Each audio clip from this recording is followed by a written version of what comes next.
একটু আগে বাসা থেকে বের হলাম ভদ্রা পদ্মাবাসী 4 নম্বর থেকে। এখন যাব 8 নম্বরে ভদ্রা পদ্মাবাসীকে। সেখানে বাসা খুঁজতে হবে, টুলেট নতুন একটা বাসায় উঠতে হবে। এই জন্য খালামণি বাসা দেখার জন্য পাঠাইলো। ওইখানে একটা বিল্ডিংয়ে টুলেট বাড়িওয়ালার সাথে কথা বলতে হবে, তারপরে খালামণিকে জানাইতে হবে। তারপর খালামণি কথা বলে আমার সাথে আবার কথা বলবে যে ওইটা হবে নাকি আরেকটা বাসা দেখবো আমরা। আমার পেছনে আছে শাহিন আর আমি যাচ্ছি। শাহিন সাইকেল চালাচ্ছে। সামনে এটা দুর্গাপূজার প্যান্ডেল সাজাচ্ছে। দুর্গাপূজার হবে উৎসব, হিন্দুদের সর্বোচ্চ ধর্মীয় উৎসব। আমরা এখন চলে আসছি বাসার সামনে। আমি কল দিচ্ছি, কল ফরওয়ার্ডিং হচ্ছে, দেখা যাক। শাহিন কোথায় জানি একটু গেল, তার মোবাইলে নাকি টাকা নেয় টাকা ভরার জন্য। তারপর 15-20 মিনিট হয়ে গেছে, এখনও তার খবর নাই। আজান দিয়ে দিছে, এখন আবার বাসার দিকে যাচ্ছি। বাসা খোঁজা শেষ, কয়েকটাতে ফোন দিলাম, কথা হইল, খালামণিকে জানাইলাম। এখন খালামণি সিদ্ধান্ত নিবে, তারপরে দেখা যাবে। অথবা খালামণি যদি হয় সেসব বাসা এসে দেখবে। তো যাই হোক, এখন আবার বাসার দিকে যেতে হচ্ছে। শাহিন নাই, শাহিন কোথায় জানি গেছে, এখনও আসেনি, পিছনে আসছে ভূত। কই গেছিলি? আমরা আসছি এখন বিল্ডিংয়ে, লিফটের জন্য অপেক্ষা করতেছি। লিফট খুলে গেছে। শাহিন একটু বাইরে অপেক্ষা করুক, আমি তার আগে চলে যাই। ও কি যে মজা, মানুষকে বিরক্ত বোধ করায়। আহা, এখন বাজে বিকেল 5টা। আমার ফ্রেন্ড মনিরাজ একটু পরে পুরো ভদ্রা মোড়ে আসবে, আমরা সেখানে দেখা করব।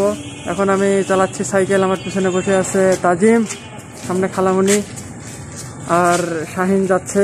আমরা বিকেলে আজকে একটু বাসা দেখতে বেরোইছি। আমি একটু পরে বিদায় নিব এখান থেকে, তারপর আবার যাবো মনিরাজের সাথে দেখা করতে, একটু কাজ আছে। আমি আর মনিরাজ এখন ভদ্রাতে আসি, চা খাচ্ছি। চা অ্যাকচুয়ালি পান করতেছি, খাই নাই।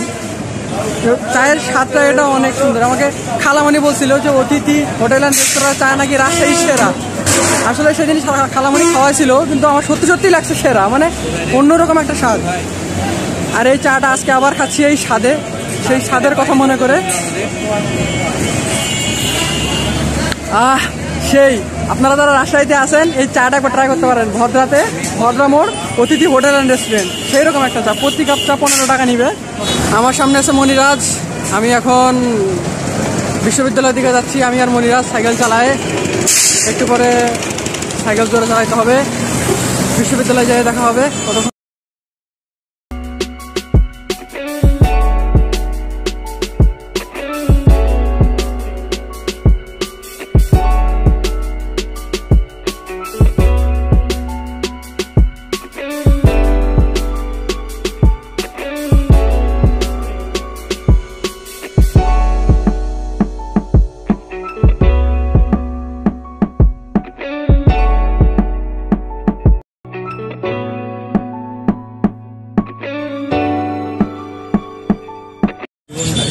আমি আমার বন্ধু এখন বিশ্ববিদ্যালয় প্যারিস রোডে। এখানে মনিরাজ, সামনে শাসা করে সব মোটরসাইকেল যাচ্ছে, আর আমরা চেয়ে চেয়ে দেখে আছি সাইকেল থেকে। মাঝে মাঝে মোটরসাইকেলের পিছনে মেয়ে মানুষকেও দেখতে পাচ্ছি। আমার সাইকেলের পিছনে ক্যারিয়ার, আপনারা দেখেন, বিশ্বাস না হলে। কেউ নেই, খালি ক্যারিয়ারটা। এই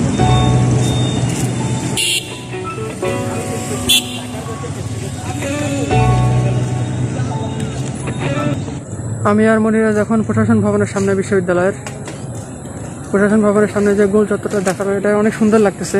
ঘাস ফুটছে করোনার ভিতরে, অনেক সুন্দরভাবে ঘাসগুলা কাটছে, সবুজ সবুজ লাগতেছে, অনেক আর কি গোছানো, সবকিছু গোছানো লাগতেছে। তো এখানে একটা ছোট ব্লক আছে, এই ব্লকটাতে এখনো মনে হয় কোনো গাছ করা হয়নি, রোপণ করা হয়নি। গাছ রোপণ করবে। ওইখানে একটা আছে, এখানে একটা, ওইদিকে একটা, ওইখানে আরেকটা, প্রায় 4-5টা হবে এরকম। ব্লগ অন্য কোনো একটা ভিডিওতে দেখা হবে। আর ততদিন পর্যন্ত সুস্থ থাকেন, ভালো থাকেন, আর নিজের কাজ করতে থাকেন। Tata, bye bye.